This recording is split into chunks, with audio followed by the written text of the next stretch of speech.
Okay, before we get started, I want to just give a completely shameless plug to my book. And here's why.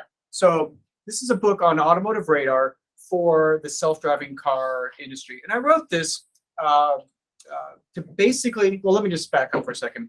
If you work in the radar field, or you want to work in the radar field, or you work in the self-driving car space, or you want to work in the self-driving car space, or you know anybody that fits any of those four conditions, you should get in this book.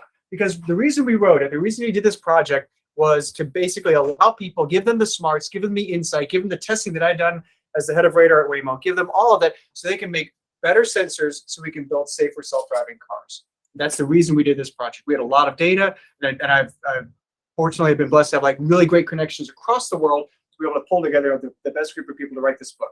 Okay, so that's the reason one, it'll make us make better self-driving cars. And we'll talk about safety a little bit more in a second. The second reason I'm plugging this right away is like, look, I gotta make a buck off of this. Every single dollar off this book goes to the Tech Titans Foundation for their support of STEM education here in the Dallas area. So yeah, it's and Christmas right around the corner, makes a great stocking stuffer. Anyway, radar for fully autonomous vehicles, or fully autonomous driving. Buy the case. It's, you got some for sale tonight? I don't have any for sale tonight, but I can actually, if you go to mattmarkel.com, my website, there's links to how to get it on Amazon, how to get it in our tech house. And yeah, so if I slip around books, I look like that guy. So anyway, but thank you.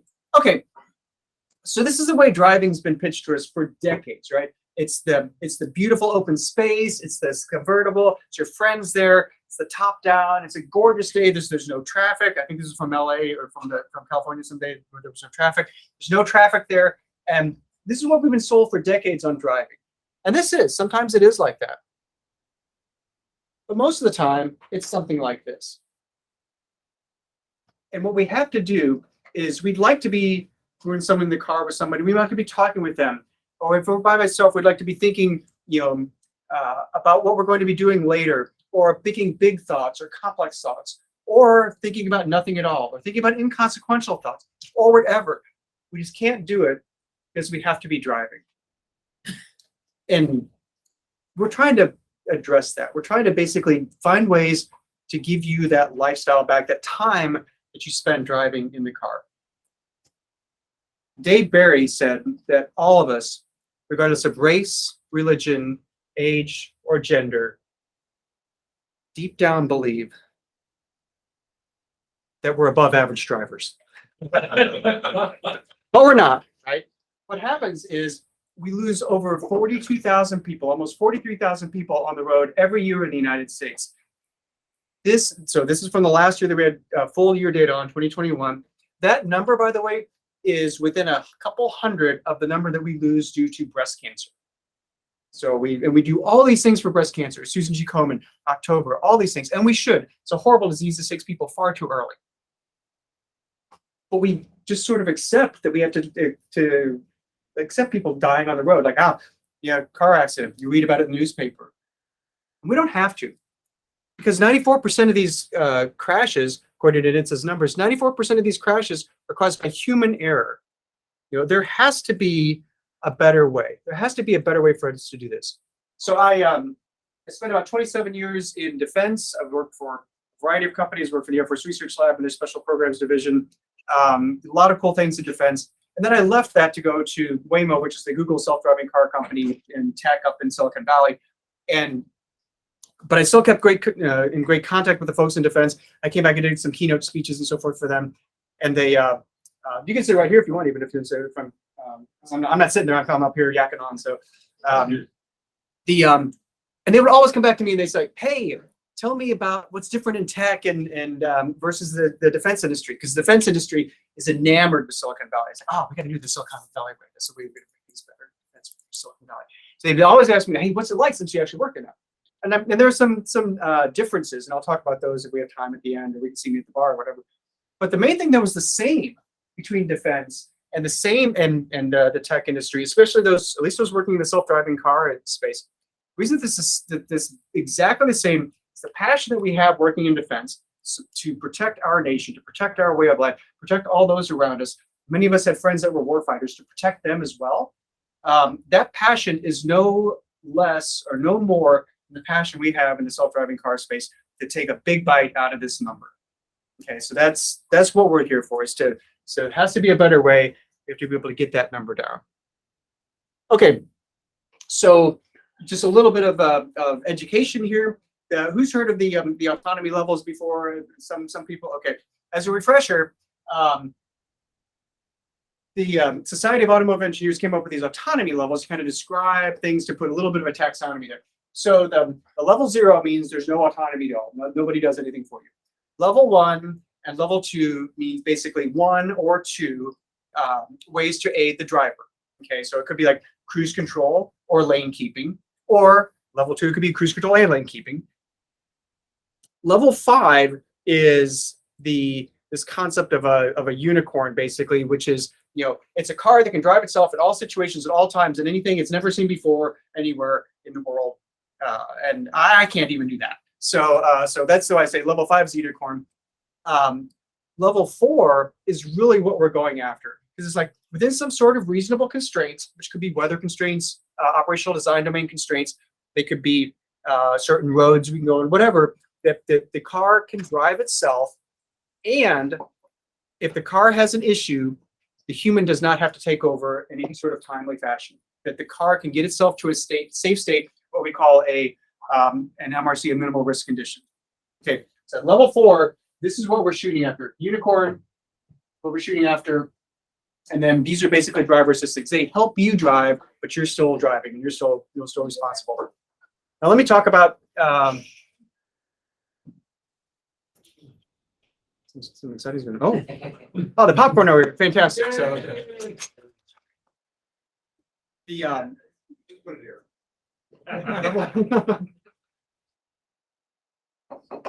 Level 3 is an interesting thing. That's the car's driving, but you might have to take over kind of at any moment, and the car doesn't give you any heads up necessarily. It might give you minimal amounts of heads up.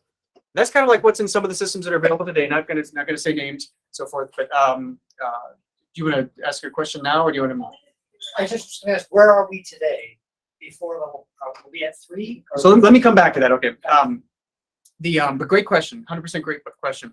So the level 3 is this weird thing, because the car's sort of driving, but you have to be able to take over at a moment's notice, and it doesn't necessarily need to give you any particular heads up. Now, this actually has some interesting issues with it that I will claim are basically not safe, because there's anybody a pilot here? Anybody? Okay, you familiar with the term the startle effect? Okay, the startle effect is this term in aviation where if you are expecting the autonomous system, the plane on autopilot, to be operating, and all of a sudden it deviates from that condition, your ability to take over and do the right thing with that vehicle is actually, your reaction to that is often delayed or inappropriate. So you'll do the wrong thing or do the right thing, but in a slower fashion than had you been driving in the first place. So level 3, if the car needs to take over, it actually be worse than the level 0, 1, 2.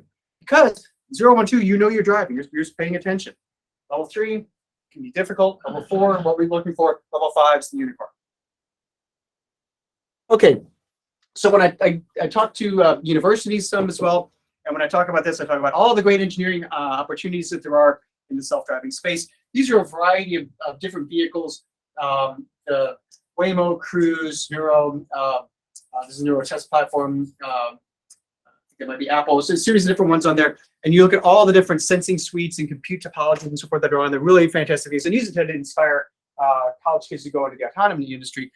But for you all here today, I rebranded this chart. Like all the sensing suites and the stuff that has to communicate back and forth, almost like its own little Internet of Things, right? Very good. Got it in. All right, box checked. All right, back to the speech. So when you think of the applications for autonomy, there's kind of 3 buckets that we can put them in. One is the movement of goods. That's moving things around that aren't people. And that's Neuro, who's basically trying to work on last mile. That's Aurora. That's Too Simple. That's Waymo Via. That's the folks doing the Class 8 now. They're in B2B and so forth that are moving goods around. Okay, then the other side of it is the ride-hailing applications, the robo-taxis. That's Waymo, that's Cruise, some companies in China, and their model is you'll just like Uber or Lyft, will hail the car on your phone, and then it'll come pick you up. No driver in it. Come pick you up, take you when to go, drop you off, and then charge you a fee. And I think there's benefits of both of these. There's definitely benefits in the movement of goods. We're facing a trucker shortage that's going to increase in time over the next remainder of this decade. This is going to be really good. This is going to be good in limited applications because the infrastructure it takes to launch a driverless taxi service in a new city is not easy and it's not quick. So I think we'll get there, but it's going to take a long time for it to roll out. One of the things that I was talking with somebody recently about is like, if you're in San Francisco, by the way, San Francisco is the golden place for this application. Waymo's there, Cruise is there. So if you want to catch a driverless ride-hailing vehicle, San Francisco is the place to be. But what about Dallas? What about Melissa, a little bit north of here? That's really not going to be in their service area at least anytime soon. And even if it was, you have to think about is that going to serve all of your needs? So I like ice cream, and I don't buy it all that often. When I do buy it, let's say at the grocery store, I don't want to wait for 30 minutes for an Uber or a ride-hailing robotaxi to come pick me up while I've got my ice cream because I don't have my own car. So I want to get my ice cream home in a safe and effective manner with it staying in its frozen state. So I need my own car to be able to do that. So the ride-hailing is very useful, but it doesn't serve all of our needs. There's still going to be a need in almost every aspect of the country for us to have our own cars. And that's kind of what we're looking at, is the concept of personal vehicle ownership. A car that you'll own, a car that you'll buy, a car that still has autonomy in there. We'll have to figure out what's the right amount of autonomy, the price point, the ODDs, the useful product, etc. That's what we're doing at Ghost.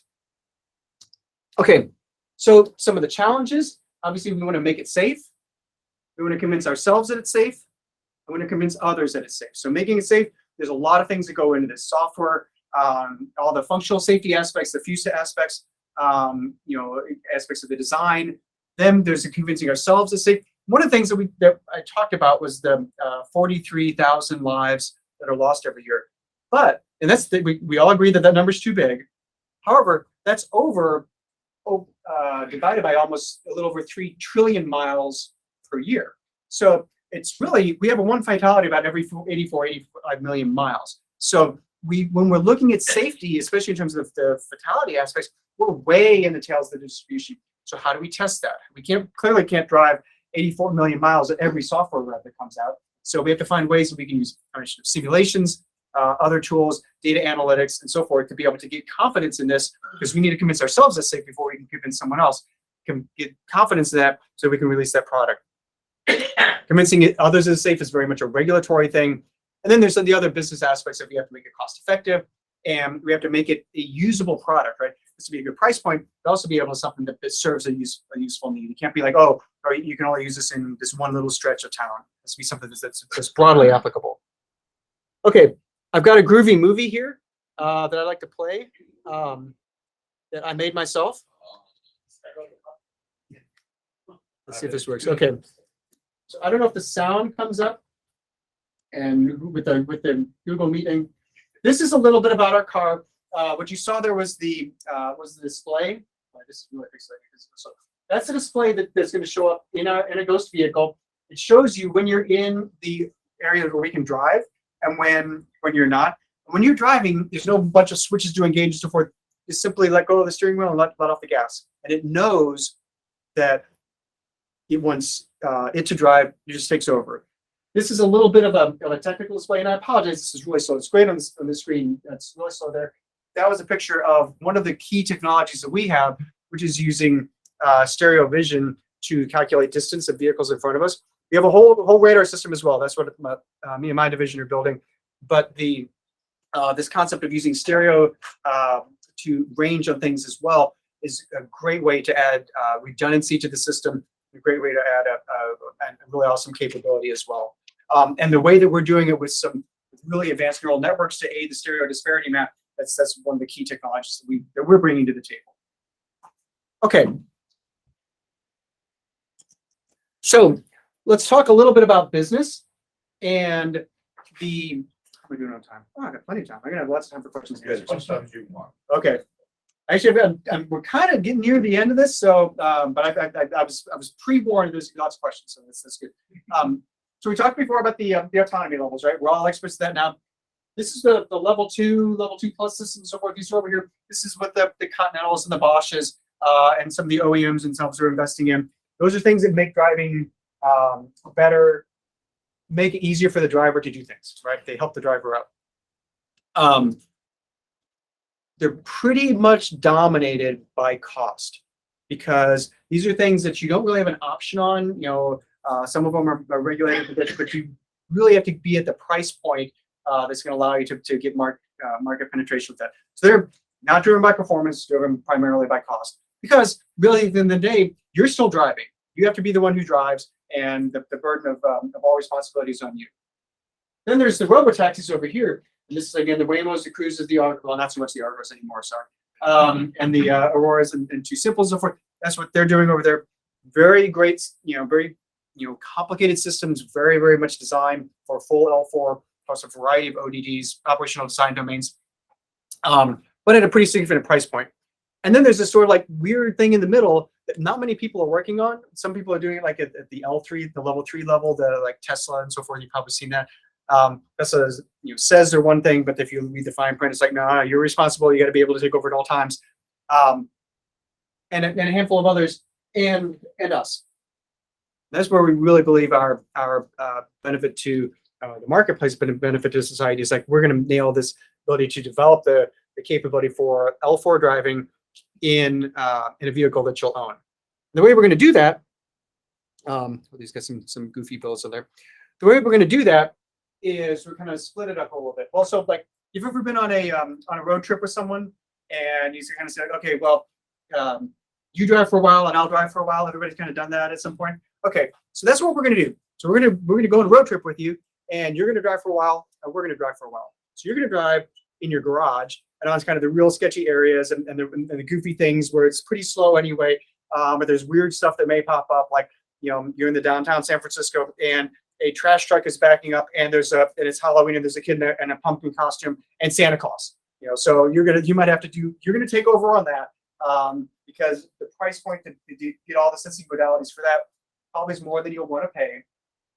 But we're going to work on the freeways, which is where what's the number? 62% of the miles are driven in the United States are on freeways. So we'll take over there. So it's over half the miles already, and it's an area where we can get a cost-effective sensing suite, compute topology, all that in a package that we can deliver to OEMs that can then deliver that to you.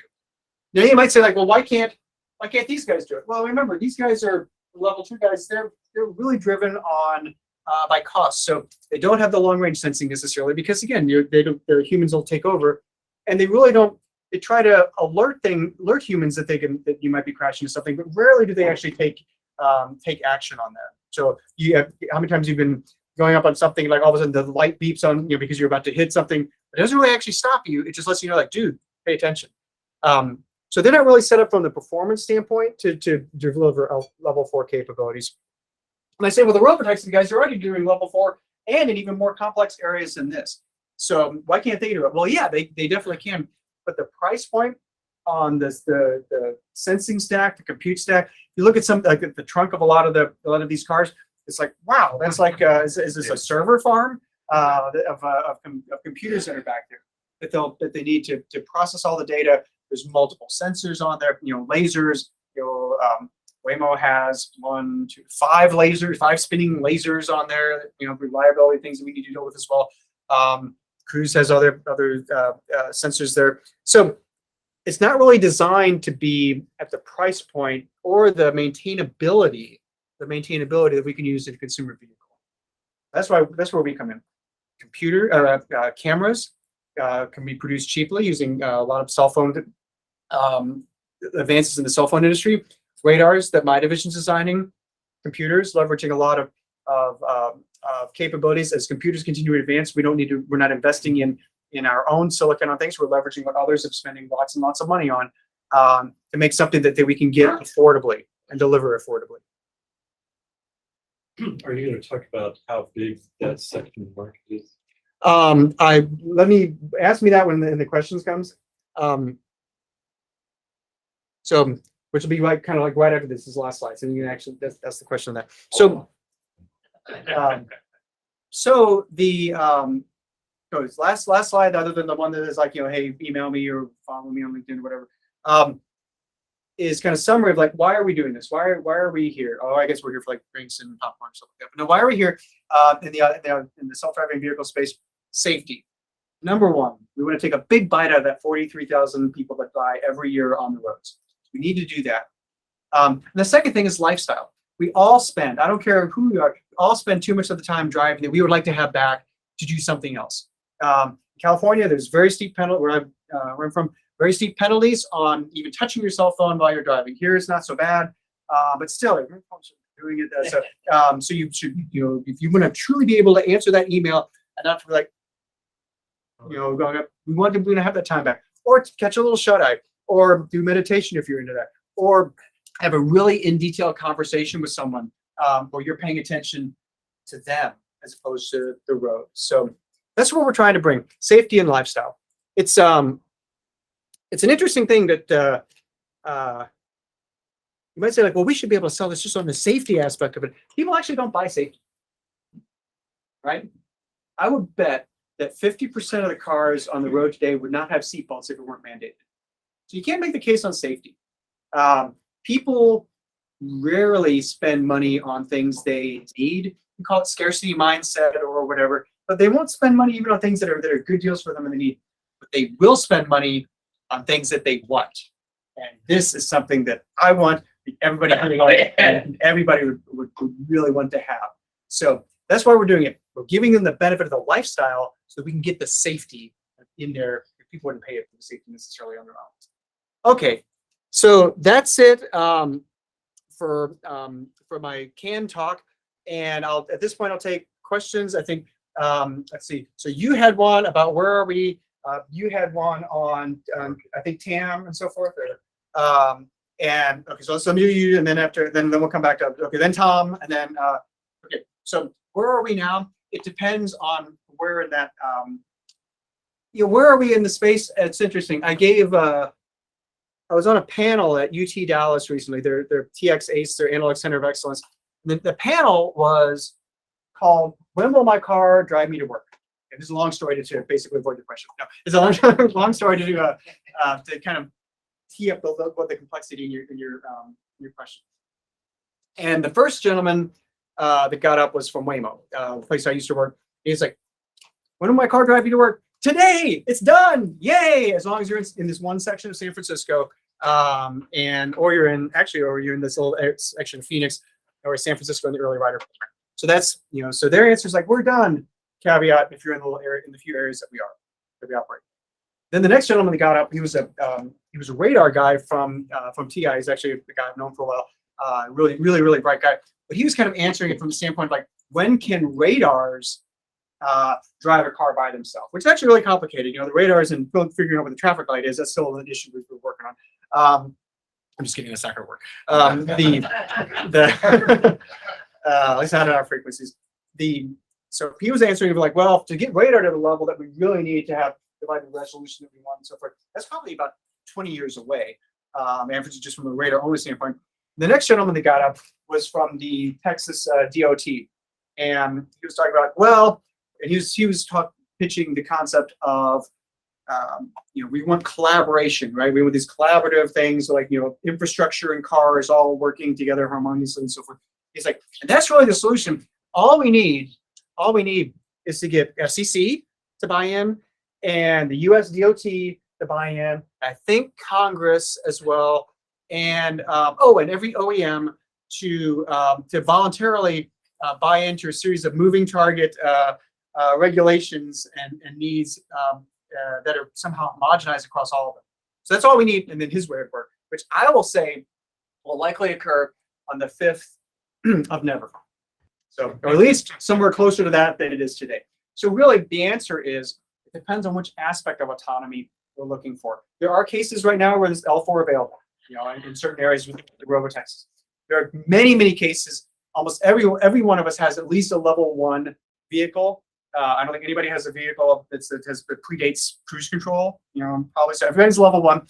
Many people have like level 2, which is like if you got the lane keeping thing also, then so you got level 2. You have a Tesla, you've got a level 3. But the level 4 for a car but remember, that's the one with the startle effect. So if you have a car that you own that has level 4 capability in it, that's a few years away, and that's what we're focusing on to try to get that to market as soon as possible. But we're still probably a few years away, because to get anything in the cycle of the OEMs, the setback times for that are measured in years, not in months. Does that answer your question? It does. Short follow on, if the audience will allow. GM Cruise is in the same market you are. They have an excellent system for the highway. It's level 3. Okay. Okay. Let's see. Somebody should keep track of the queue. So you're next, then Tom, then you. Okay. All right. So, and yours was like, what's the market space? Yeah, so like you get the total market, and then you got sections you carved out kind of in the middle between the low end and the self-driving completely. So how big is that space? So I think that we can make the middle space there absorb all the L2 stuff, or at least a significant portion of it. Because I think that the large majority of people will want to have this technology as long as we can bring it in at a price point that's affordable, which is measured in the handfuls of thousands of dollars, maybe coupled with a subscription service of some amount per month. So I think with that level of, and that's one of the things we work really, really hard on, is to really, continually think about this as a product where we can drive down costs. Because if we come up with something like, yeah, hey, come buy this autonomy package that Matt and his company made, and it's only going to be $55,000 more on your $45,000 vehicle, I'm not going to get a lot of sales. But the idea of, no, let's make this in the handfuls of thousands of dollars, with maybe some handful of hundreds of dollars on a monthly subscription. Yeah, I think a lot of people would pay for that. So the idea is like we take a big portion of that market and get that now with this, which is really what we want, right? To really make the case for safety, you can't have it be in 15 vehicles, right? Or 100 vehicles, or 500 vehicles, or 1,000 vehicles, something like that. It needs to be in a lot of vehicles so that we can really, so that a lot of people have it, a lot of people are using it, therefore we can take the big bite out of it. Where do you consider the percentage of vehicles? You said you can't do it in 15, you can't do it in 10,000. How many vehicles are there in the United States? Road license for the road, whether or not they're road. I don't have the number of vehicles today. I can say, so the way that Chuck, But it's 50 million or something like that, right? It's 40 million. I'm sorry, 40 million. Yeah, that's the problem, what right? percentage of those are you saying? Okay, it has to be. US Google. You said it has to be. What percentage? So I think what you'll see, sir, is that the decrease in fatality rates will map to penetration of this technology. So if there is a certain, I don't have that PDF right now on the top of my head. What do you think that? 268.8 million registered vehicles, including passenger cars, motorcycles, trucks, buses, and other vehicles. Okay. So the question, like, why do I think that the number of fatalities will decrease as a percentage of market penetration? Yeah. Because let's think of a model where there's a certain probability that any given vehicle is going to be involved in a fatal accident that day. Okay. So there's Wait, no, you can't do, I'm sorry. So you have to deal with the fact that it is human decision-making that causes most accidents. right. So if you say, oh, which vehicle? Well. Okay, so but I'm going to say that there's a strong correlation between the human and the vehicle that they're driving, right? Which I think you can give me that. So if there's a strong correlation there, then I can basically recast the problem with where the independent variable is the number of vehicles instead of the number of with the human driving it. If I recast it to that, then that's basically kind of the model I was saying before. So as the number of vehicles with this increases, i.e. the number of people that are using this increases, the number of humans that are not involved in that accident-prone decision-making process, then that as that increases, then the number of fatalities would decrease. Because then that's where I was trying to get into the model of like, okay, yeah, so if you think of it, there's a certain probability that that vehicle would be involved in an accident per day, and then the number of that number of vehicles goes away because certain has this technology. I think that all tracks, and that sort of makes sense. Okay, hang on, I want to get back to the order. So we're good. Tom's next, then you. Okay, so Tom. So can you discuss this issue of the moral dilemma where the computer doesn't have any good choices? You went right to the. I robot. The what was it? Third question is the trolley car, right? That's actually a little. I would have bet the over on 3. I would have bet the over on that. So I was talking to Ed and some others beforehand about like, you know, when I give these talks, a lot of times at some point in there the trolley car problem is going to come up, right? And everybody's familiar with the trolley car problem. Okay, the trolley car problem is you're the driver of a trolley, and there's various aspects of it, right?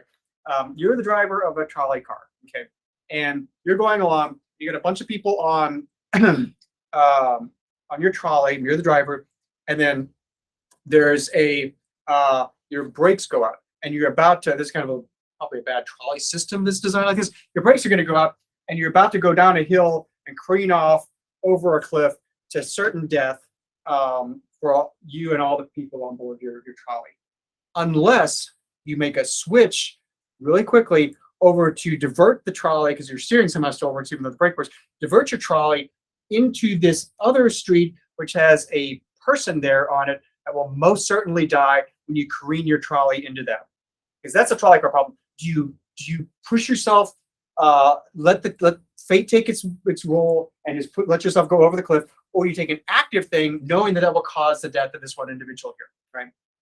So that's a trolley car problem. So what's the answer? No problem. Kill the guy. Kill the guy. Kill the guy. Mercedes. The But that's the catch is that, right? The trolley car is, you are alone in the trolley car, and you come to a joint where you go left, the trolley car is going left, you're going to kill 5 people. yeah, there's a bunch of different aspects of it, right? So yeah. So we can guess. What if the person you're going to kill was pregnant, or what if the person was a nun, or what if so there's a very No, but bunch the of reason I'm saying is, I'm involved. Self-preservance comes over everything else. But I'm not involved. I am responsible for 5 on that side or 1 against here. That's a different story. But there's no self-preservance. But you're in the car. So anyway, so Tom, let me get that. So that's the trolley car. And I don't really want to spend the rest of the time talking trolley car. But what's the specific aspect? Because I think you were actually going. Well, I was when I so you're in the car, pregnant lady sets off her, Right. you kill her, you go into a crowd of people, kill somebody there, or you kill the driver. So the really the concept behind almost all these autonomous things is that the situations that lead to that are late reaction time situations, right? They're most, if you think of a real world application where something like that would occur, it's because you weren't paying attention. Somebody wasn't paying attention. So the concept of like, why we put radars on here that can see 300 meters or more? Why we put all these cameras on here that can not only sense things, but also determine the range independently themselves through stereo. The reason we put them there, so we don't have the late reveal problem. So we're not startled or surprised by these sorts of things.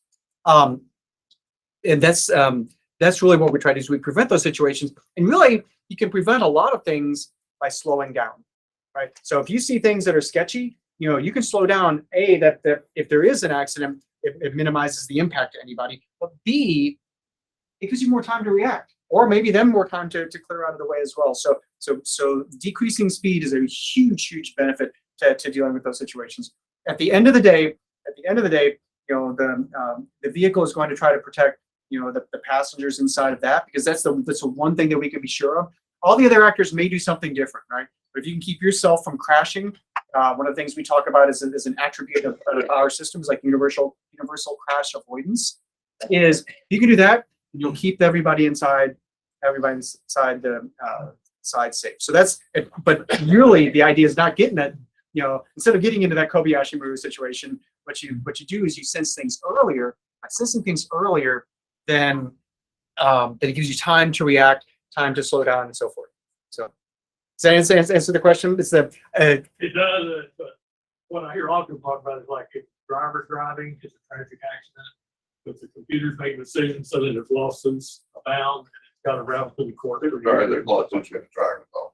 yeah. I think that the litigious nature of society today is something that's kind of beyond the scope of what I think we're going to solve here tonight. But yeah. Okay. Yes, sir. Yes, I was wrong. It's 80 million.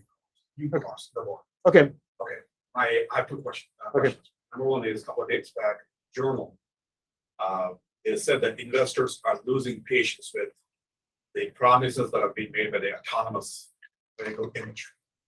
And that's public markets, mostly. Private markets, the same thing that you're noticing, number one. Number two is, when you say safety, is that the safety means security as well? Okay.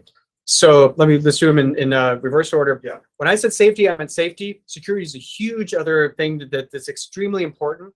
But I meant safety in terms of like the potential for fatalities on the road, not things from potential man in the middle or yeah. So that I wasn't specifically talking about that.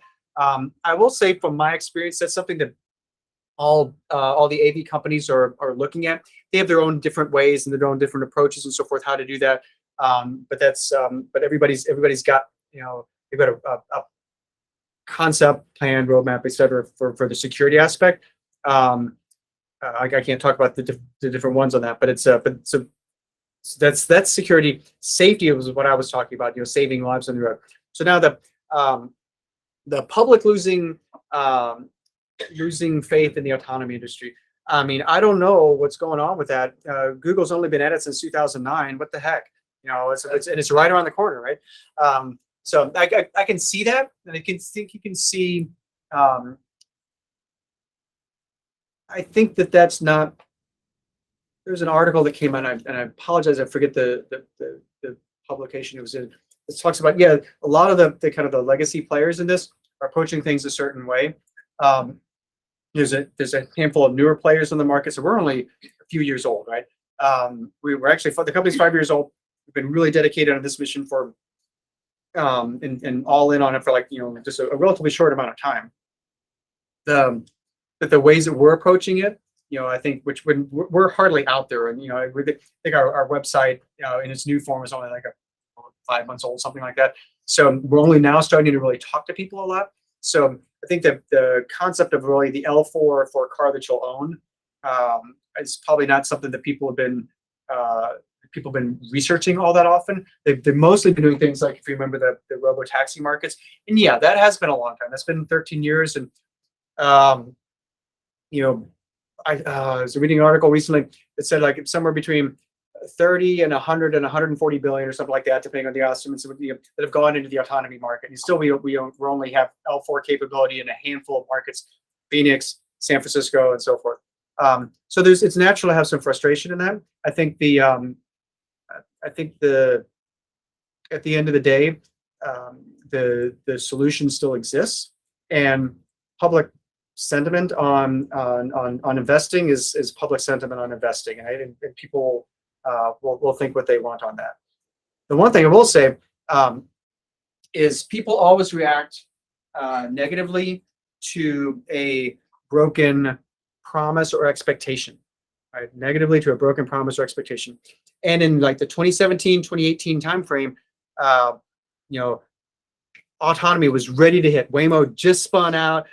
Cruise was, did their deal with GM just a little bit after that. It's like, this is going to be, it's right here. It's almost here. It's imminent. And then we were kind of still here today because it's a very, very tough problem when you solve the end-to-end things that the robo-taxis have to solve.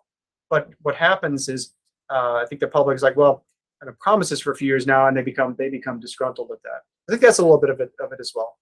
In terms of like funding and so forth, well, that's a situation for everybody that, with funding right now, but I think that's more of an economy based thing.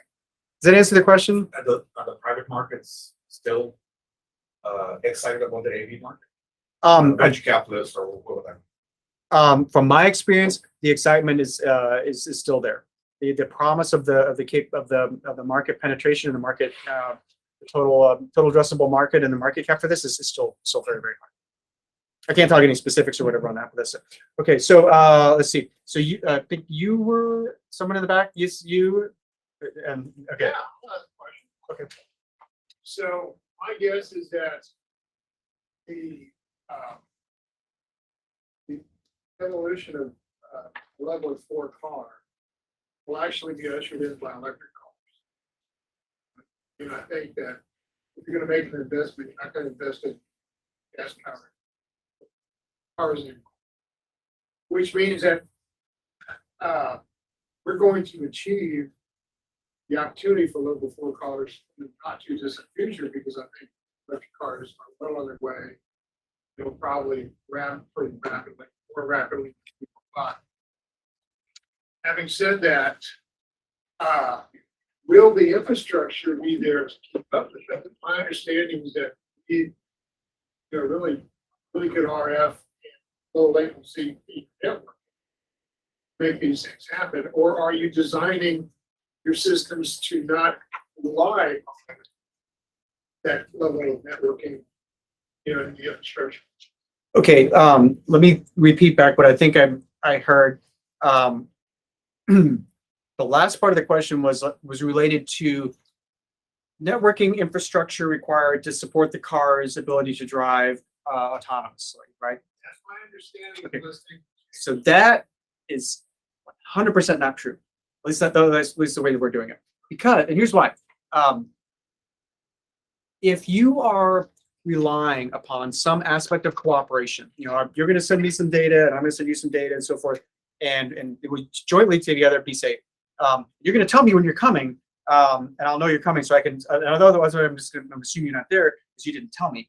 Well, if his transmitter's down, what am I to do? I'm relying upon that. So all the major players in this, at least to my knowledge, all the major players in this are working to have systems that make the decisions, autonomously on the vehicle itself, because the latency is unpredictable as you get off of that, and number two, the reliability is unpredictable when you get off of that. So we have worked with multiple organizations. No one sees a way that really this is going to be useful if you're reliant upon information from others. Now, could you make use of that if available? 100%, but you can't be reliant upon that because of the reliability and the latency aspects of it. So you say B2B and B2C is deal. No. I think that there's money to be made there, but I think it's if you're relying on that, then that's so what you may be able to find is like that enables certain features or something like that, where it still has a benefit to the vehicle. But from like the safety standpoint and the latency, I don't. B2B more. No, Okay. I think it's. Yeah, you have to really convince. I think it's going to be B2I. The I is going to be public-private partnership with the government. Pricing. Okay. That's right. Yeah, let me write down when that's going to show up. The B2B will work. So what happens if there are 1 million AV cars? Mhm. Everything that are making autonomous decisions.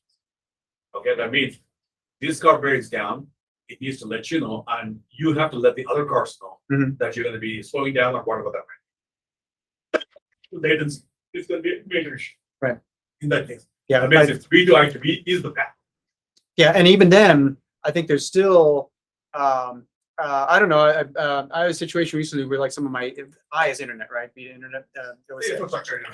so where my internet went down. I don't know if this occurred to anybody else ever. No. But okay, well, maybe it's just me. Maybe it's just me. You have spectrum, it's very common. Agreed. So so you don't have to push really hard to convince me that the V2V stuff isn't there. I'm going to say also that I think if you're reliant upon, at least in at least for, I'll say, the foreseeable future, if you're reliant upon, off vehicle information that's needed for a safety critical function, I think we're going to probably maybe have some troubles. But we'll see. We'll see. Yeah, one last thing I'm gonna say. Is Okay. The reason why we have safety in the airline industry is because of the FAA and the infrastructure. If not, every plane is gonna be running into each other. So I think same thing is gonna happen with regard to ATC is the reason why they're safe. So I haven't thought through that as much, but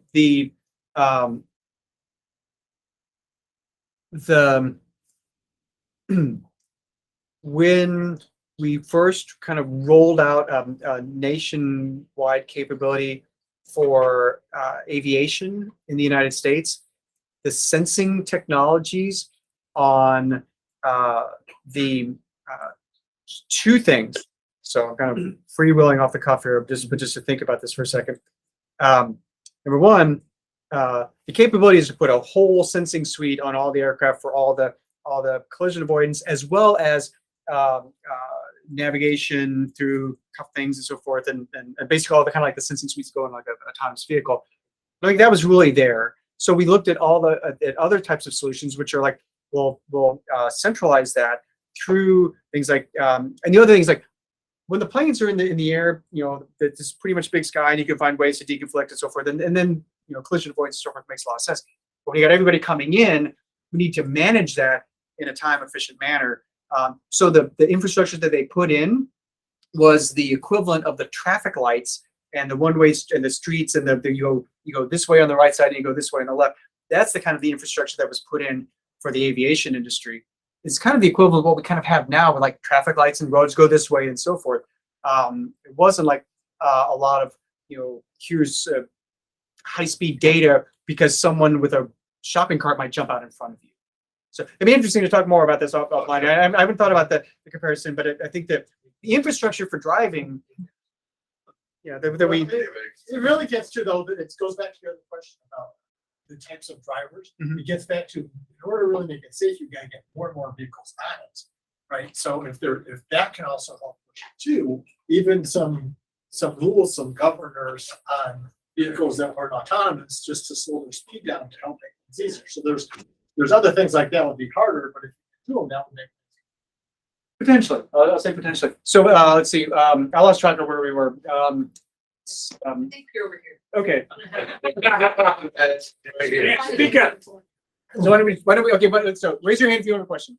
Okay, so we'll do in this order: 1, 2, 3, 4, 5, 6, 7, 8. So remember your numbers, right?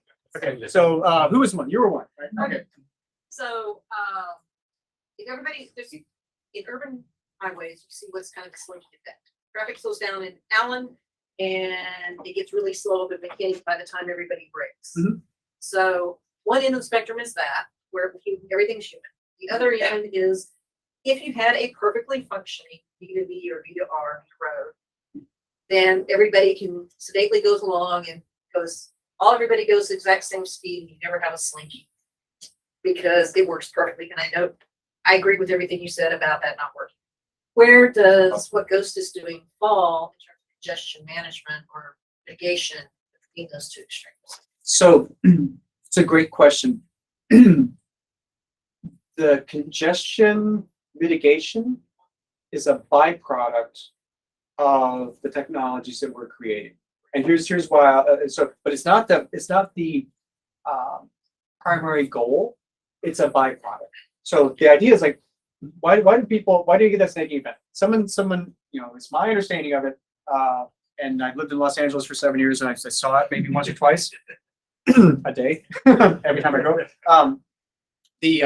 Someone isn't quite paying as much attention. So again, a late, a delayed reaction time. They have to step on the brakes a little bit.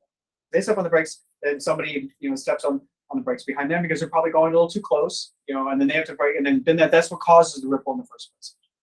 So if you remove that, you do two things. Number one, if you remove that that late revelation of, hey, this guy's slowing down. By the way, when you're using radar, radar gives you, any radar people in here? So, okay. All right, good. So make sure you go buy that book. The radar gives you, instantaneous velocity estimation. So if you're worried about, is this person in instantaneous range as well? If you know that he's at 40 meters and he's, you can instantaneously tell, his velocity, and then really quickly you can tell whether he's decelerating or he's accelerating. Even if he doesn't use the brakes, right? Even if he just like does foot off the gas, you can see that right away. That right there is a good way that we can know that. Then whatever the protocol is for the AV managing its speed, distance, whatever, you can react to that like really, really quickly, as opposed to having like, late step on the brakes. So Right, that's but so not everybody start out with at least, even if you get that magic number there. Not everybody on the road is gonna have, my friend that drives a vintage Camaro is not gonna be probably the ecosystem. So at what point though, does that mitigation become a really nice side effect? yeah. High enough that say if individuals aren't gonna care about buying it, but city government or a regional government, they say, we're happy to approve this because, oh, look, we don't have to build another highway. So approve what? They're happy to say, we're okay with these being on. Oh, but from a regulatory standpoint, give us the ability to Yeah, we like these, we like people driving within our city limits, within our state highway system. with a level 4 car. Okay, yeah. Yeah, I don't know. By the way I would approach it, so in lieu of an answer, because I've been kind of done this, the way I would approach that is that there's folks that do like traffic flow modeling, and you could easily put in there a different governing policy for certain vehicles to replicate what an autonomous vehicle would do, and then see. And that's the way I would approach trying to answer that question. But I don't know the number of like it's 50% or 20% or 2% or whatever. I just don't know. Yeah, that's a great question. I just don't know the answer. You know what I've seen? 100%. Yes, it does. I mean, to do that reliably, it has to be. That's why armies can move fast, but they spend hundreds of hours practicing close order drill, so nobody makes a mistake. Somebody makes a mistake every time. See, that's right. You can, It has to be no, 100%. you get 50% of the cars, that means maybe only, 20% of the remaining people have their accidents instead of 100% of the remaining people have their accidents. It's got to affect the number at less than 100%. It will. And I think the other thing, great point, John. And again, I haven't thought about the congestion mitigation, congestion management that much, but there's probably, so I'm not a researcher in the field, but I would think that the way they would approach it also is like, there's some sort of metrics as opposed to like congested not, right? Additional amount of, additional delay, in getting there, that you could look at as a metric for that. The other thing that I think, what I do know about that is like, I think there's a value, I would think it's like 30 or 35 miles an hour, where if the traffic's below that, people start getting more and more angry. If it's above that, it's like, it's not so great, but they tolerate it. But if you're in stop and go traffic and its average speed is less than 30 miles an hour, that's a humans react more different than that. So I think there's this, in terms of the congestion management or congestion mitigation, you'll see a slider bar of effectivity, right? There's more vehicles get that. Okay, who is 2? I was too bad. Well, so you Yeah.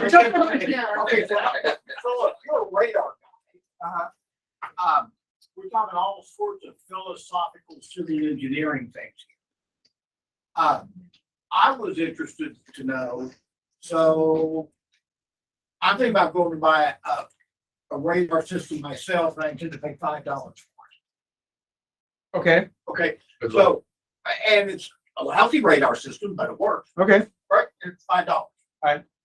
So tell us where you're at radar. Well, I mean, we know fighter jets have great radars, Mhm. right? I work on some. And yeah, so we, I just forgot it. Phased radar. Nice. So tell us about where you're at. What you got to do about radar? I mean, are you figuring out radar stuff, or are you just helping the systems guys integrate radar into their vehicle system? I just like it because I can spell forwards and backwards. It's, Okay, yeah, there you go. okay, so, no, so that's a great question. I didn't pay him, by the way. And whenever we need to get the hook, you just let me know. I can go, I don't have a hard stop or anything. I'm not flying out. So that's a, I'll tell you what, let's just keep going. If anybody needs to leave, you can leave. We're not gonna hold it against you. you lose your place in line if you're one of the A's. As long as we're all interested, I want to keep them here listening to it. So it's up to you guys. Okay. So, that's a great question. So I'm going to talk about radar for a second. For the two radar guys in the room, three guys kind of. There's a four. Okay. The things that are driving radar needs for level 4 autonomy are primarily going like these kind of, I'd say like 3 buckets. One is sensitivity, which is how I need to be able to see farther.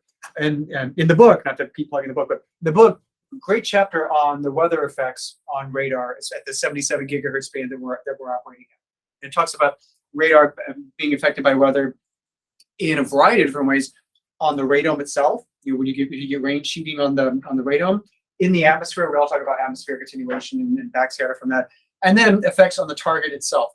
We might see an increase or we might see a decrease in radar cross section from that. So sensitivity, making sure we have enough sensitivity, not only on a pretty day, but in the rain, in the weather, against the smallest obstacle or your target if you're in the military, smallest obstacle that we want to see, which might be a pedestrian, which could be as low as a tenth of a square meter, or sometimes even lower, or a motorcycle, which might be around 1 square meter, or a vehicle. Whatever we think is the smallest thing we need to see, we must see it at the distance we need to, so we can make the right, comfortable, safe reaction. That's one of the things. So sensitivity. The next thing is what we call purity, which is everything in the physical space. So you can't be, what's the phrase in transform theory? You can't be finite in 2 domains, right? So people didn't know they'd begin a Fourier lesson, right? You can't be finite in 2 domains. So if you're finite in one domain, like aperture size, you can't be finite in the transform domain, which is the antenna pattern, the beam space. So you'll have side lobes that show up there. So if there's something that you're trying to see that's small, it's in the presence of something that's large, then you might be obscured in your ability to detect that due to the side lobes of the very large thing. And that can occur spatially, that can occur temporally or in range, that can occur in Doppler space as well. So making sure that we have the purity to when we see something, we know that it's not affecting other things as well. That's number 2. And then the third thing is immunity. So there's a lot of radars on vehicles today. We start putting more on, it's going to be more radars on cars. So how do we deal with all of that RF interference in the 50 gigahertz of band that we have? 5 gigahertz of band that we have to use for civil automotive.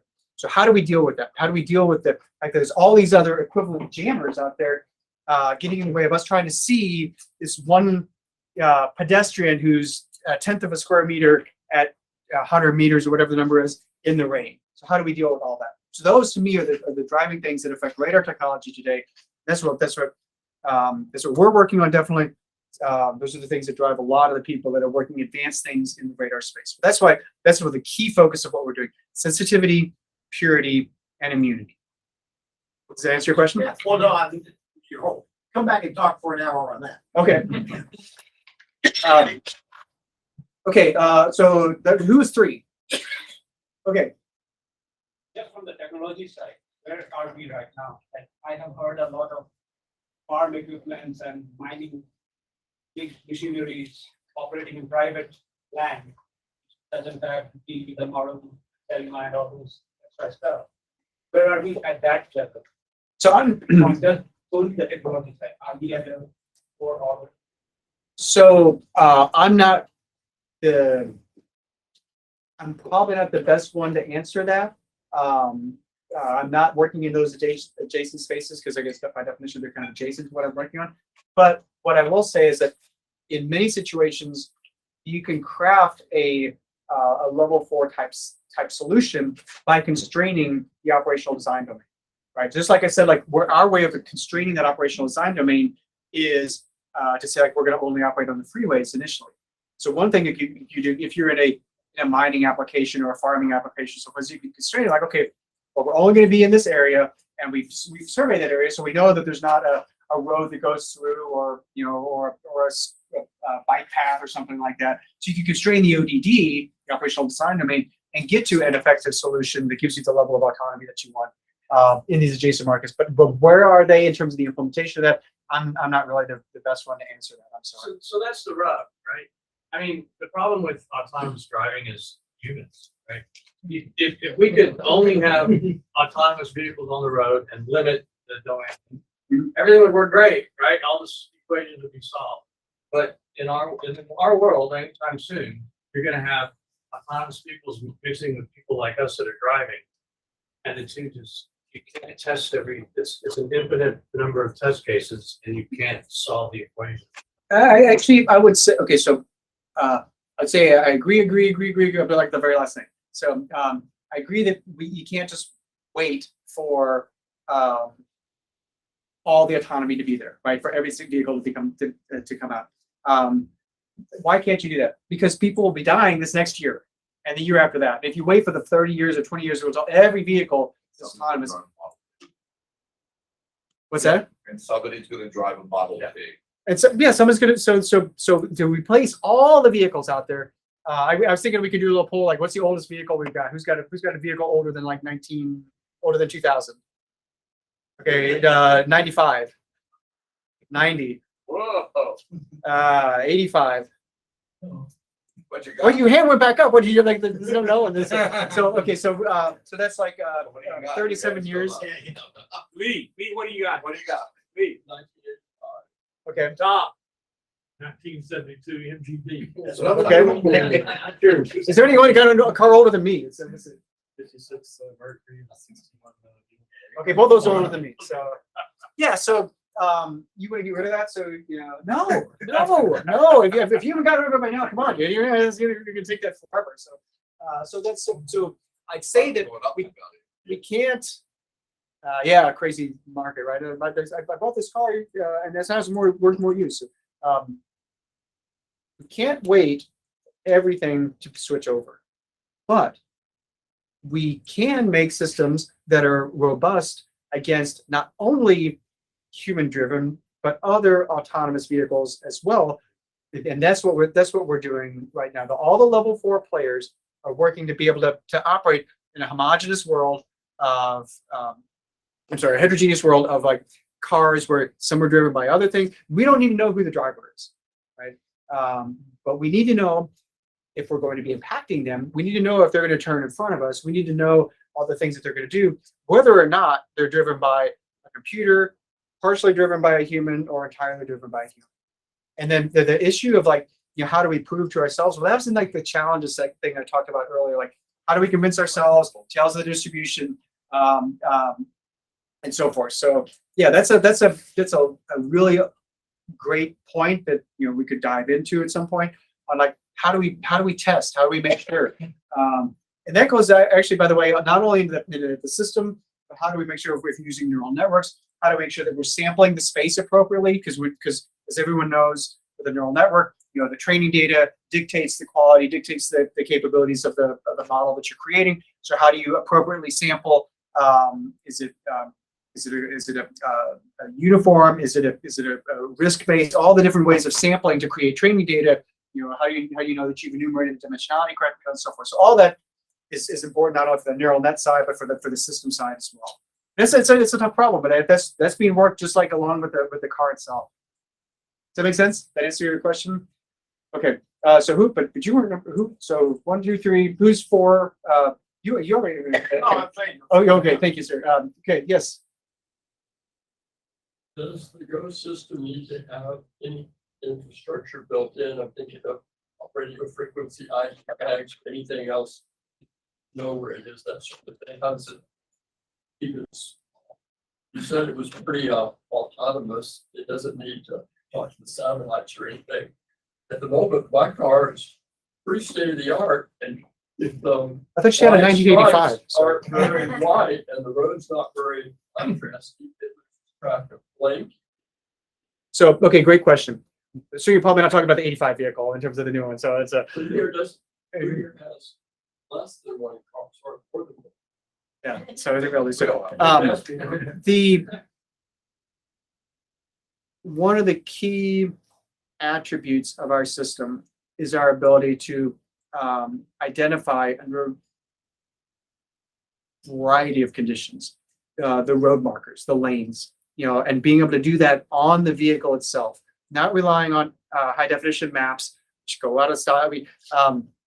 We did some work to just evaluate that for something, evaluating using maps for something, and the maps we paid some good amount of money for. Like, well, wait, these are already out of date in this area. It's just so yeah, we don't rely on maps for that. We do a lot of work, a lot of research and development and rolling out the capability to find the lane, because no matter whether it's straight or curving or whatever, and how we can find the lane markers and stay within that. And that just like humans do, right? Humans are able to find the lane markers. So that's what we're doing, and not relying upon like sat nav too. How you do that in snow? So we have to address like how much of this, what level of snow is within or outside of the ODD, right? How do humans do it in the snow?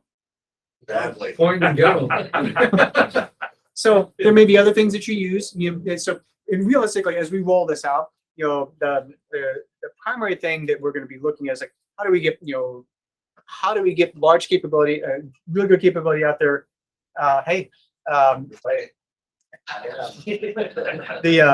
And so in conclusion,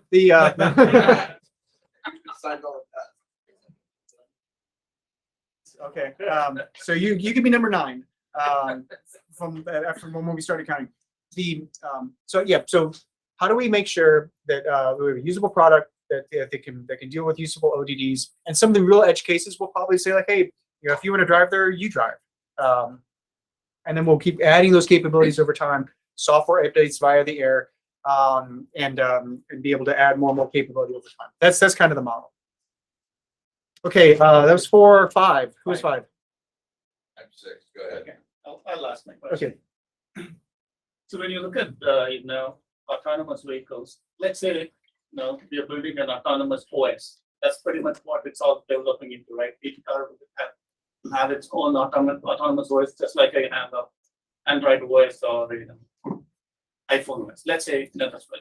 Or an OS that supports the autonomy Yeah, applications. that's- Yeah. Okay. Yeah. Let's say, I'm thinking probably we'll evolve in that. Okay, let's, hypothesis, say that's where we go.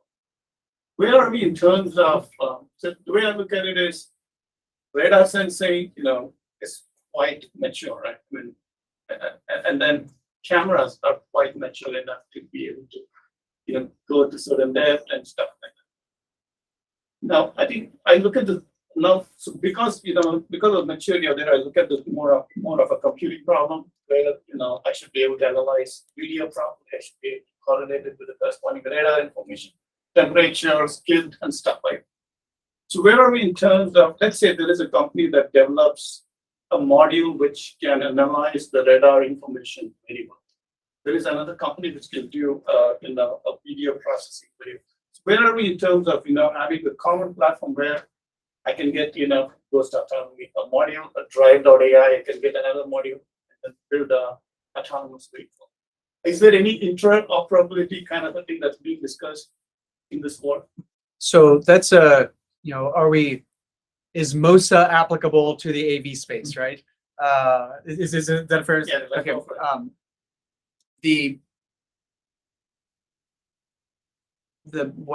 From my experience, the major players in this are not approaching that sort of concept because they have to have the end-to-end reliability and control of everything that goes in there, and to be able to so most of the major players that are kind of developing their own sensors, or if they're not developing their own sensors, they're getting the raw data out of the sensor with control of it, data processing of it, and so forth.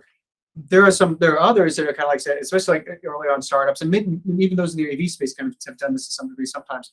Like, well, we'll just buy this off the shelf because we'll get something and then we'll optimize later. But as they start getting to the point where like they're addressing the real tails of the distribution, then they find like, well, this module I bought from XYZ company, how do I know what it deals with these things? The detection algorithm is a black box, right? So I don't know necessarily how, if I don't know that, sometimes it's difficult to place the confidence in that. And I think that's why, we potentially later, but I think what you're seeing is like the major players right now are basically saying, we need to have everything. Yeah, so they're not there. So basically my next question on this continuation one. So, are we there when it comes to? So yeah, it's a Are we- continuation. Are we anywhere close to a, open source kind of a model when it comes to, developing the whole AVOS? No. Yeah, my thinking is that not only is that not a not close, I'm not sure that there's motivation for that. Because yeah, I'm not, the it's hard to say. It's hard to say what. One second. It's hard to say what the future is going to be like in 15 years regarding this. There may be some. Maybe by then, homogeneous. 6G will be out by then. Spectrum cable will be good too. The homogeneous operating systems that everybody's bought into. The industry solidifies on that, and they're all using that. But realistically, if you look at the automakers, because ultimately, at least our model is we're going to sell to automakers. Automakers can sell to whoever. Is there a common? So there's CAN, right? Flex array and CAN and so forth. But other than like the protocols, is the OS that's in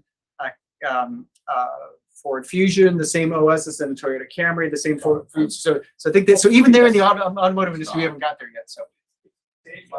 For example. Well, I understand. So for quality control, right? But for like the actual implementation, I'm not. I'm maybe you've seen some different things than I have. So, John, you had a question. The infotainment cluster management systems, they talk to each other because they're extremely commoditized OEM-driven market. Most of them are even aftermarket solutions. They do have some standards for. Right. But for content management, for the infotainment, yeah, so forth, that's we're starting to see that there because those are dominated by the products are dominated by. Like you use QNX, okay? QNX is a dominant, automotive technology, right? It's owned by BlackBerry. Yeah.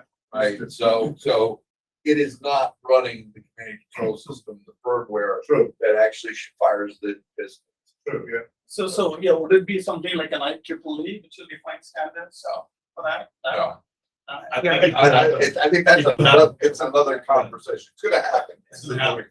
This is a beyond conversation. Yeah, I'm really not the one to talk about that aspect of the software, but what I will say is like the things are very federated across the vehicle, right? And when to do real self-driving, whenever you have something that's very, very federated, they often have like bottlenecks of data, right? Because you have to limit the pipe to match the standard.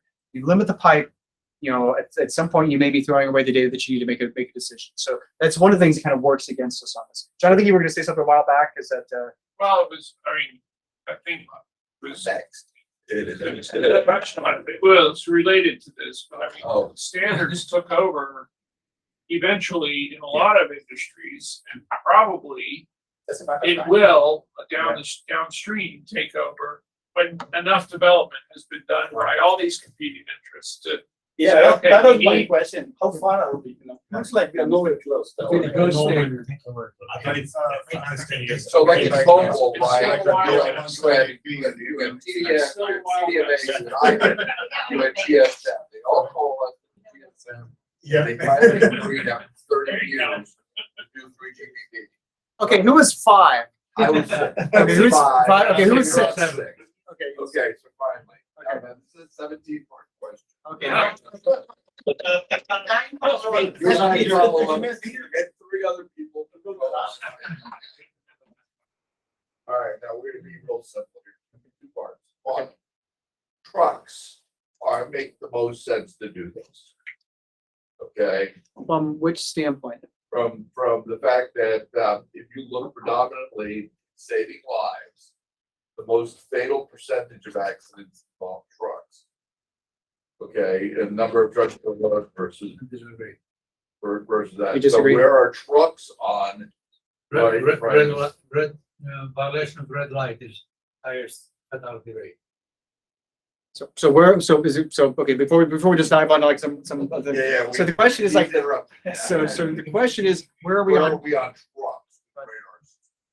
Because it seems to me, we have a supply chain issue, we have a truck driver issue.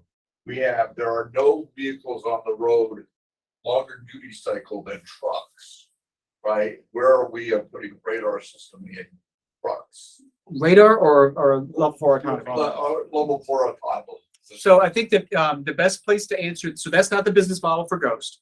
The best place to answer that is to look at what Waymo's doing with Waymo Via, look at what Aurora's doing, look what Too Simple are doing. You can go to all their websites and they'll all talk about, different test routes and so forth. Where are we on that in terms of like the way that will roll out is it will start with certain, that's prediction, start with certain routes, that are typically the easier routes that are of a certain type of distance, and it'll start with those, maybe like Dallas, Houston, or or something between a port and something. What's that?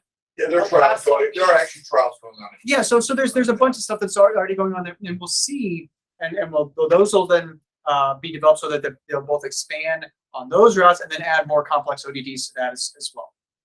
But that's the way I would see that rolling out. I think that's great. You said like that makes the most sense. It might make the. I'm not sure that that's the. We'd have to really parse the data on accidents and fatalities to say it. But from a business standpoint, then you have to look at, okay, that's definitely a great business. Is that the business that we want to be in? Right. Which is giving I it got to that from my friend Egan Smith. the okay. Do you know him? No. Oh, okay. The lifestyle aspect of it, so if a truck's driving autonomously or a truck's driving, with a trucker driving it, that doesn't really help me that much as long as my stuff gets here from Amazon and I guess the truck doesn't get in an accident on the highway. So for giving us the product of lifestyle, and that time back that we talked about, addressing the truck market doesn't really do that. It's a great thing to do. I 100% support it. I love what those different companies are doing. Can't wait. But that's not what the business model for us is. So the second part of the question is, okay, there's only 15 more to go. Okay. What is? He's not kidding. What are you guys? No, I'm gonna stop it. What are you guys doing about the bad actors, radar champions? So, Because there are bad actors, and you can jam radar. okay, yes. And here's what I'll say about that. I spent a lot of time in my defense thing working in the electronic warfare realm, and electronic warfare is kind of two aspects of the coin. One is offensive and defensive. Yeah, one is preventing others from doing what they want to do, and the other part of like the electronic protection part is like keeping us able to do what we want to do with our radar in the presence of the actors that are trying to prevent us, the jammers, right? In many cases, the tricks that we use, the mindsets that we use, the capabilities and so forth that we leverage, the architectures that we do, that will help us out in the immunity aspect, how to deal with all these other radars out there, are very, very similar, provide very, very similar capabilities, essentially for free, against if there's a hostile actor as well. So the capabilities that we're putting in for that give us, a huge leg up in this other field as well. And depending on, so we can spend all day crafting scenarios of like, well, if there's this jammer here and he's at like, X kilowatts, or what do we do with that? And you can always find ways to basically overwhelm or beat the system. But in many, many cases, just the things that we're putting in for this, if you do it right, will give us inherent capabilities if there is a hostile actor there. And then the other part of this is important to do for any radar system, actually for any sensing system, right? Is what do you need to provide to the user of your to your client? What do you need to provide to the user of your data? Ultimately, two things, right? You need to provide the data, and you need to provide the quality of data, whether it's represented in a covariance matrix, whether it's represented in a probabilistic manner, whether it's whatever. So in the cases when the immunity protection that we put in can't be isn't sufficient, then we can still provide indications of like, well, I might not see anything, but I might not expect myself to because of this external interference there. And then the system can make the appropriate choices based on that.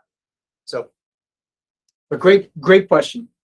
The yes, sir. I was done, by the way. So, Jeff, Glenn?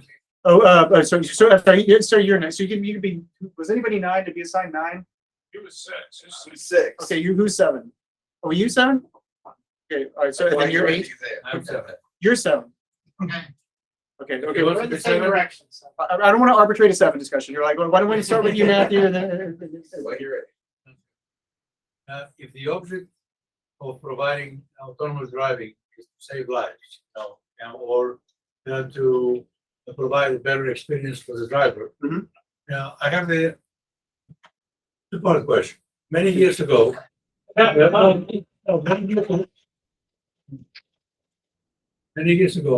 in California, they created a controlled environment where the left lane, it had rare earth magnets every 1 foot. And then the vehicle was able to daisy chain and keep a distance from the vehicle in front of it and going up speeds up to 100 miles per hour.